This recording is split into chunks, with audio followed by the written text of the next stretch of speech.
It's a great pleasure to welcome you to another episode of Abacast, and an even greater pleasure to welcome Heather Edwards to this episode. Heather, welcome, and lovely to see you yet again, because you are one of our members of staff, so we get to see quite a lot of you. How are you feeling about doing this? Fun. I'm fine. I'm fine. Yeah, cool. I'm good. Great. Yeah. Okay.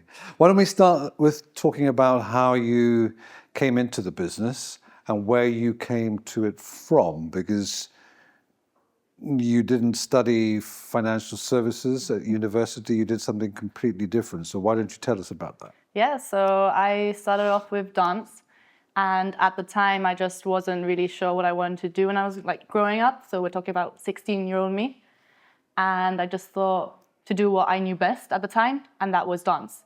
So I kind of progressed on that side. I went at 17, a bit younger than most, and I really enjoyed it when I was there. I loved dance. I ended up teaching privately in the dance area in Gib, and from there I just thought, I was working evenings mainly, so I thought, my mornings are free. What can I do? I don't like sitting back and just not doing anything. So the vacancy of a company administrator role, and from there I applied. I went for it. My family kind of pushed me and said, just try.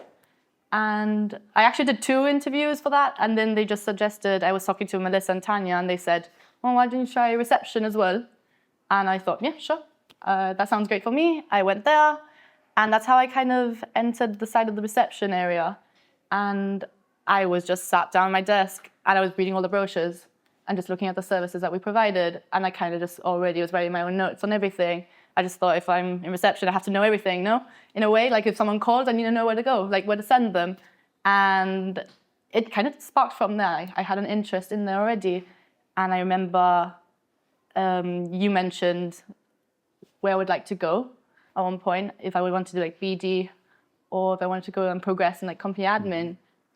And that's where I think it kind of sparked off. And then I just thought, yeah, just take the opportunity when you can and go for it. I don't think there's a straight linear path for everyone, no? So just because I started with dance, I don't think that's the underlining area of where you have to be in your life, no? There's chapters that change when you grow older. Everything changes from when I was 16, 20 to who I am now, no? So right. I think that's an important thing for students to know that as well. There's not just a one way. There's always opportunities that kind of come out from whatever you give it to, no? Whatever you decide to bite on. So yeah. Right.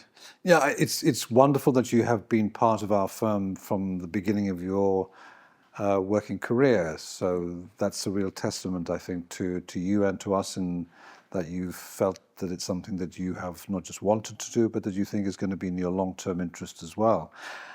Can I ask you how you have felt about being involved in the business? You referred to BD, but just for the clarity of those watching, that's business development, which in effect is marketing, promotion, sales, to use the obvious terms. How do you find it working in that area? Oh, I enjoy it. I love it. I think it kind of has come from where I've kind of grown up in. The arts is an industry that I think is not given enough credit for sometimes. I've grown a lot of confidence from the arts, I'd say, and that has allowed me to be able to use those skills and implement them into business development. And it just puts me out there, just makes me, every morning is kind of a different day.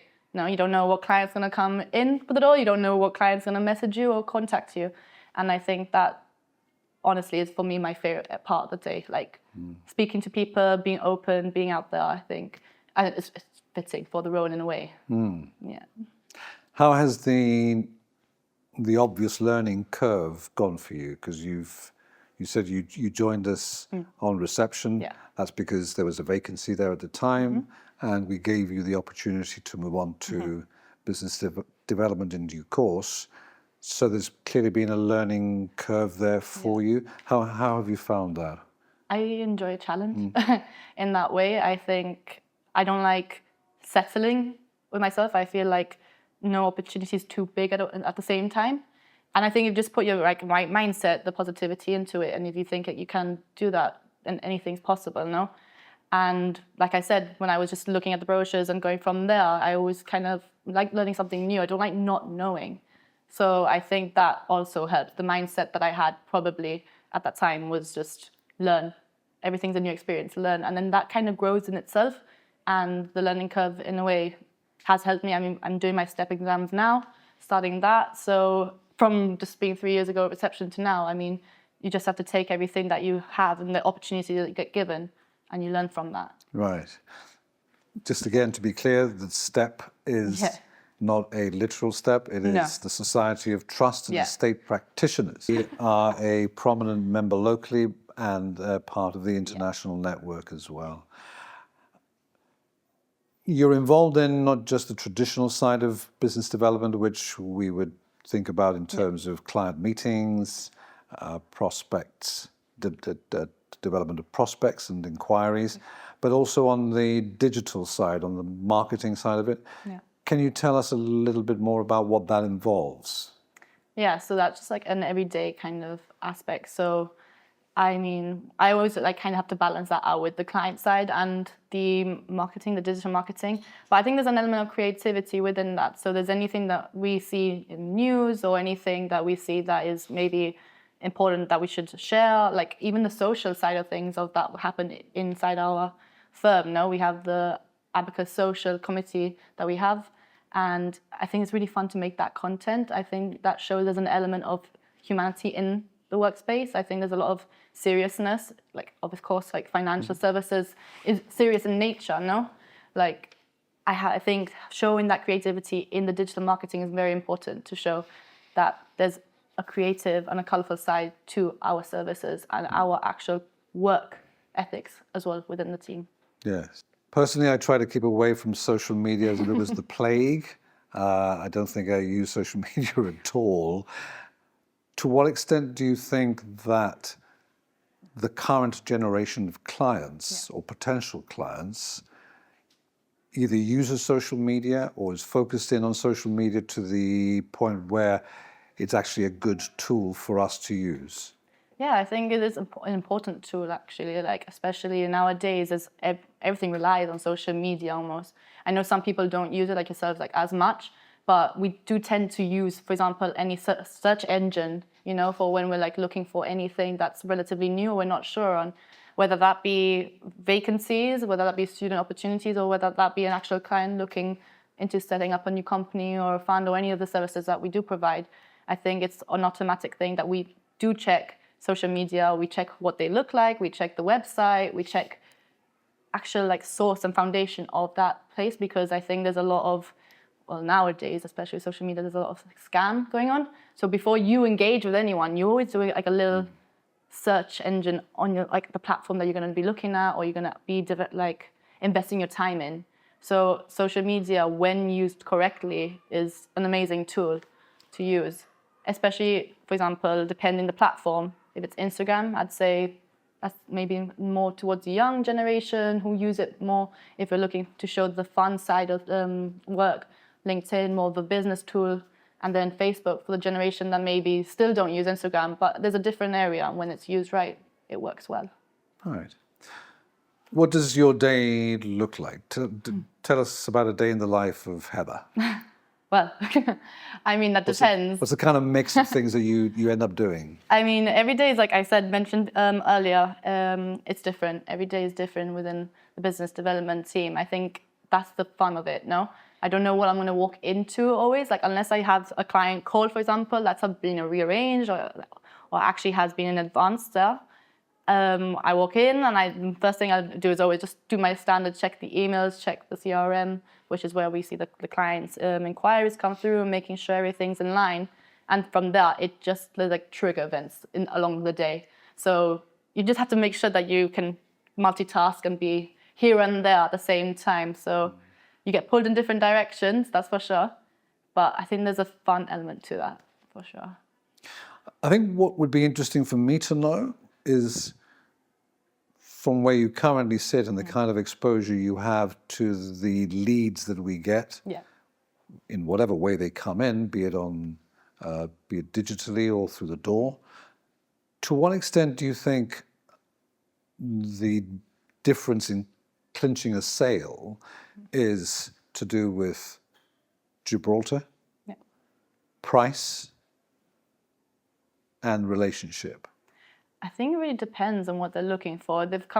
Walking in, they already know what Gibraltar's like. You know, they probably have already gathered the jurisdiction as a whole, and they probably enjoy it. No, so they're probably intrigued as to what they can do to retain some part of themselves here, whether that be a company or even residency.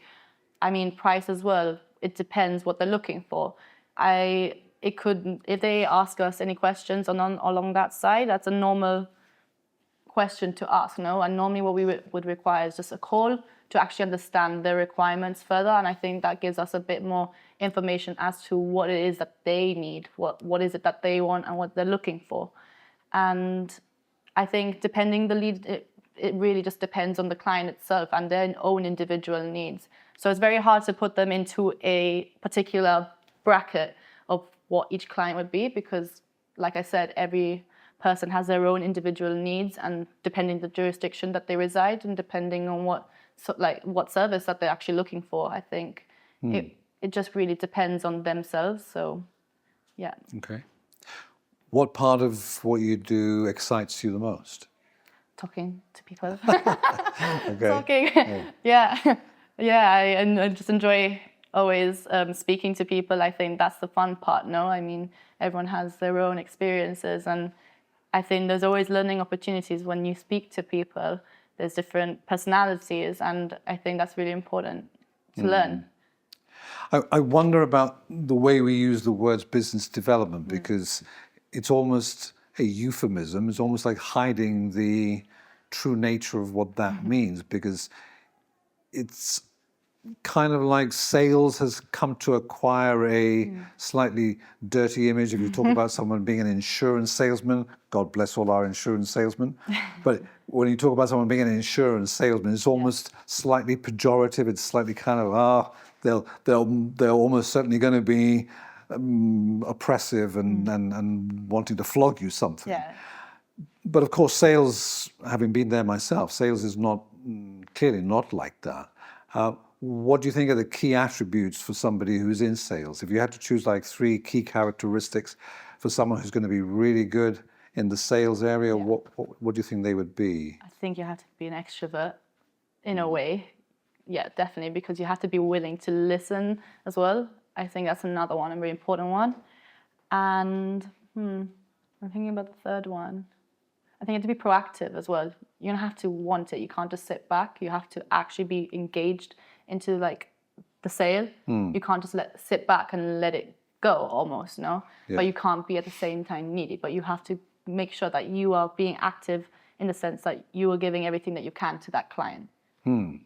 I think as well the part of what you're doing, which is to do with the studying, what you were already doing on reception when you worked there in terms of acquiring the knowledge of what we do. There's a clear sense in which expertise sells as well. And I've been in many environments or client meetings where someone is speaking expertly about something, and it's almost compulsive listening because expertise does have that effect on people who are curious about what they're listening to and where it's going and what benefit it could be to them. So I'd encourage you to continue to deepen that expertise and deepen your knowledge of the whole spectrum of what we do right across both the fiduciary and the funds business. One of the questions that I'd set up for you is perhaps putting you on the spot a little bit, but in terms of the limited exposure that you've had so far to the sales world, has there been one moment that's been a highlight for you where you thought, wow, that really did it for me? To be fair, I think there's always like 2. There's always going to be the first, I think, sale, because you're always in an imposter mind sometimes when you're in a new area, and you're thinking like, oh, well, I think you can be your biggest critic at that point, no? So I think my first win in that way was, okay, I got this. I can do that. I can do it. No, and that changes your mindset on everything, and it just shows that you have that capability. And then just one that happened recently, I'd say we were just able to get him what he needed in that sense, and in a short time frame that he needed to do that, and that was really good. And he was very grateful, and he said like thank you for helping him. And I think for me that was a good memorable moment, because it shows like that little attention to detail that you give to your clients is so important, and they do appreciate that when you give it to them. Yes. I think when you've been involved in business development and the business loses a client, certainly from my perspective, that causes me real anguish, not just for the loss of the money, but also because when you've been in business development and in sales, you know how difficult it is to win a client, and yet how easy it is to lose one. And there can be a whole range of reasons why you'd lose a client that have nothing to do with you. But when you lose them, nonetheless, it's still almost painful because you know just how difficult it is to win them. Do you find when you are looking at your prospects that there's a degree of frustration that comes in trying to develop 10 leads and winning 1, 2, and not the other 8? I think it's the nature of like the beast. No, like I think it comes within the sales area. I think you just have to be able to not accept it, but I think you have to be able to think, well, how can we learn from this? No, I think it's very easy to sit back and kind of sulk that you've lost it, but you have to kind of look as to why have you lost it. No, what can I do better? You have to kind of change like the mindset and think, okay, if this is what happened, okay, how can I improve on that? How can I make sure that that doesn't happen again for the next client? So I think it's just like a little, for me, a mindset. I know that it happens and it's frustrating, but in order for that not to happen again, just have to see the bigger picture and think, well, why? Let's go back to one of the questions I asked earlier on, where I talked about the jurisdiction, the product, and the people. Yeah. Let's go back through those 3, but now from a different perspective. Why does Gibraltar win? In your mind, in what you've seen so far, what do you think we've got going for us as a country, as a jurisdiction? I think it really depends what they're like looking for. From what I see, that they tend to enjoy the flexibility and the enjoyment of being able to come to Gibraltar so easily. It's an area that they know that they tend to say that they like to make sure that the actual company, that obviously Abacus, are firm on the ground. That's quite a common question that we ask. Oh, are you actually in Gibraltar? We get that all the time. All right. So I think a lot of people find that like reliance, and that they like to be able to just come to Gibraltar, come to our physical office, know that there's a presence here, knowing that we're compliant as well, and obviously that we're like recently whitelisted as well as a jurisdiction, that with the time that's currently changing constantly, that they have some reassurance on that side and as an offshore jurisdiction. So there's a lot of plus and bonuses in Gibraltar. They like as well that it's an English speaking and it's common law. Like that is another aspect that they enjoy a lot, because obviously different jurisdictions have their own like expertise and their own benefits, but there is a lot that Gibraltar can provide. And if I ask you what it is about Abacus that's great, and don't say it's people, because that's the next bit of the question. Okay. So what do you think sells Abacus? I mean, why do you think clients would want to come and For me do that? personally, the attention to detail that we give. I think we have a good, strong team that actually are very dedicated. You get, for example, your own relationship manager within your company, for example, and you have that point of contact. There's no to and fro from different like people within the firm. Like I think that is a super plus side for someone when they're setting up a company in Gibraltar, like with Abacus in particular, because they have that contact to someone. They know that someone's there to support them, to help them, and I think that is super beneficial to have. Like you're actually asking someone to help, whether that be company directors, whether that be registered office and secretarial. I think there's an element of trust there that we give, and they reciprocate back, and they respect that. Okay. And finally, as one of our kind of leading proponents of the social scene within business, what's great about our people, Heather? I don't know, it feels like a little family and at the same time. I think everyone supports each other's wins, and I think that's super, super important. I think that makes it a positive working environment, which is super important to have nowadays. You know, with the stressful life that everybody has, you should be able to be happy to come in and know that you're heard, you're listened to, like people support you, you know? And there's different people, there's different personalities, and I think that's the great balance of it all. What are you looking forward to most in your career going forward? I think What's next? I think it's pushing myself as far as I can like go myself. I don't want to know like I don't have an exact like achievement. Obviously, the step is the first one coming, but I don't like I look long term at the same time, and I think long term I just want to see how far as I can go, like how far as an individual I can get there. Heather, it's been great to chat to you. Thanks for coming and doing so. Wish you well. We hope your career with us goes from strength to strength and that you continue to be an asset to the firm. Thank you so much. Thank you. Thanks for coming.